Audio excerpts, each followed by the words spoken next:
Bonjour à toutes et à tous, ravi de vous retrouver sur Cavissima pour une nouvelle dégustation. Aujourd'hui, nous allons déguster ensemble un grand classique bourguignon. C'est un vin qui est produit par la maison Louis Jadot, que vous connaissez bien. C'est une de leurs spécialités, c'est le Beaune Premier Cru Clos des Ursules. On a la chance de déguster ensemble le millésime 2009, année exceptionnelle en Bourgogne, et un vin qui commence tout doucement à arriver à maturité. Donc ce premier cru se situe au centre de Beaune. Le cépage est bien entendu le pinot noir, comme dans toute la Bourgogne. Et c'est une petite parcelle entourée de murs, d'où le nom du clos. C'est une spécialité de la maison Jadot, c'est une parcelle qui appartient à la famille depuis très très longtemps. Et aujourd'hui, on a la chance donc de déguster ce 2009. On voit déjà sur la couleur cette robe d'intensité claire, très brillante, caractéristique des vins issus de ce cépage pinot noir, très brillant, très chatoyant, avec déjà quelques reflets légèrement orangés qui commencent à nous indiquer la maturité et le début d'évolution du vin.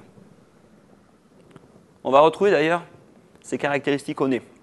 Le nez est ouvert, charmeur, il commence tout doucement à évoluer vers des notes de sous-bois, des notes un peu de champignons, presque de tabac blond. On garde encore le fruit, mais on sent que le vin commence tout doucement à se diriger vers son apogée et puis sur ces notes de noblesse et d'évolution.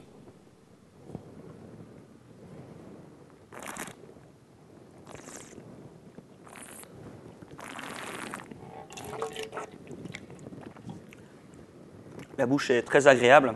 On a une texture de vin très harmonieuse, beaucoup de souplesse, des tanins très discrets.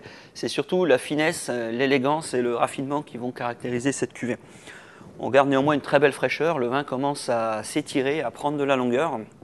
On retrouve des notes aromatiques très élégantes avec une touche florale qui rappelle un peu certains grands terroirs de Côte de Nuit. C'est un vin harmonieux qui commence tout doucement à évoluer. Le millésime généreux 2009 s'installe aussi dans le vin. Donc on a vraiment un équilibre entre finesse et puissance. On peut donc le consommer dès aujourd'hui, de 2015, mais jusqu'en 2025 aussi, parce que le vin possède la matière et toutes les caractéristiques pour évoluer encore de façon positive pendant quelques années. Au niveau gastronomique, le vin commence à donc prendre un peu de maturité, donc ça va être le compagnon idéal de plats fins, je pense notamment à certains gibiers. Gibier à plumes, plutôt du perdreau par exemple, cuit en cocotte. Vous pouvez aussi l'associer et le déguster avec plaisir avec des viandes blanches. Je pense à une volaille qu'on pourrait accompagner de truffes ou de morilles par exemple. Le veau aussi peut être aussi un agréable compagnon. On va rechercher des plats fins, des plats de puissance moyenne pour mettre en valeur cette très belle bouteille dans ce millésime exceptionnel.